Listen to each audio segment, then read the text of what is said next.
as requested.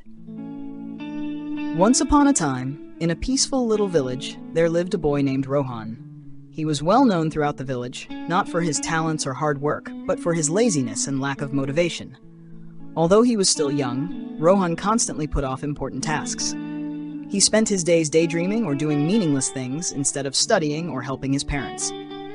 His family and friends kept advising him to change.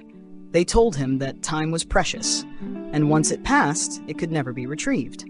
But Rohan didn't pay much attention. He believed he had plenty of time and always told himself, "I'll do it tomorrow."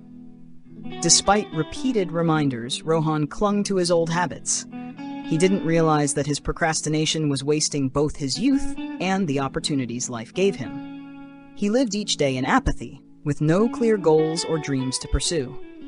Everything might have continued that way if it weren't for the arrival of a special person, a wise old man who would change Rohan's life forever. One sunny morning, the village buzzed with the news of a special guest, a wise man named Mr. Gupta.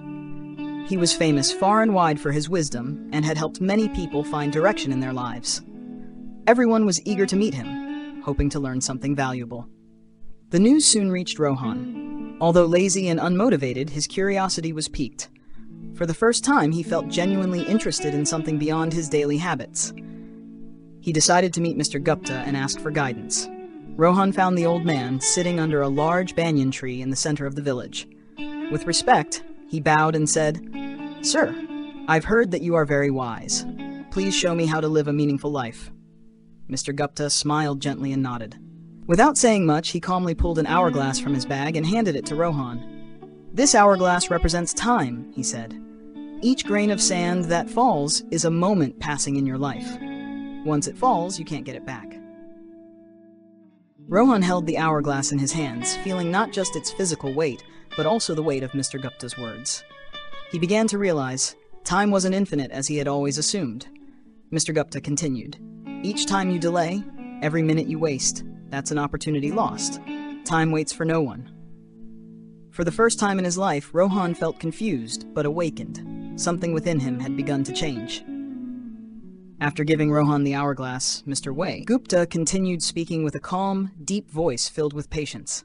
"Time is a precious gift, my boy. It never stops, and it never returns. Every second that passes is a part of your life, gone forever.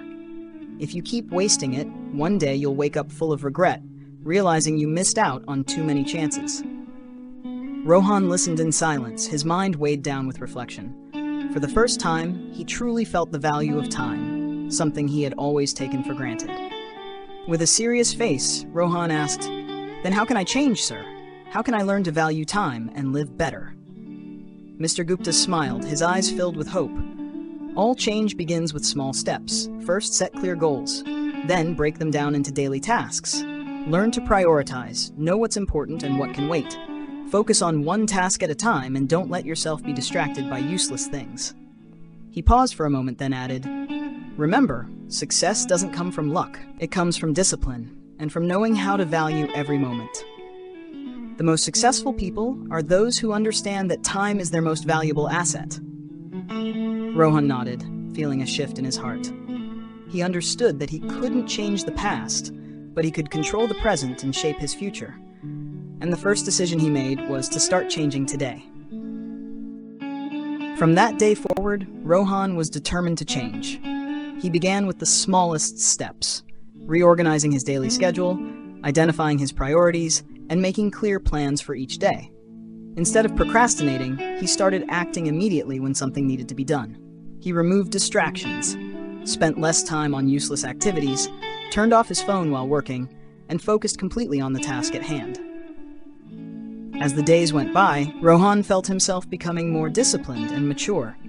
He was no longer the dreamer he once was, but someone who took action and responsibility for his own life. Within a few weeks, he had completed tasks he had been avoiding for years. He even discovered hobbies and talents he had never noticed before, like drawing, crafting, and helping others become more organized and efficient. The positive changes in Rohan surprised the entire village. From a lazy boy, he had become someone with clear goals, who used his time wisely. People began to admire and learn from his new way of living. Rohan gradually realized that time wasn't just for getting things done. It was also the key to discovering oneself and living a meaningful life. Years passed, and Rohan became a respected man in the village. Thanks to his appreciation for time, his life had completely transformed. From a lazy, directionless boy, Rohan had become a shining example of effort, discipline, and purposeful living. The villagers deeply respected him, not only for what he had achieved, but for how he used his time to nurture valuable relationships. Rohan always made time for his family, friends, and young people struggling to find their way. He listened, shared, and inspired others with his life story. When he grew older, the villagers honored him as a teacher, a living example of someone who treasured every moment. He often told the younger generation, "Time isn't something you can save or buy more of. It slips away every second, quietly but incredibly valuable. Those who know how to use time wisely will hold the key to their future." The story of Rohan and Mr. Gupta's lesson was passed down from generation to generation. People in the village began to live more mindfully, managing their time better and focusing on what truly mattered. From one small story, one simple meeting, an entire village had changed. And through Rohan's transformation, everyone came to realize, time isn't just a unit of measurement, it's the foundation of life itself.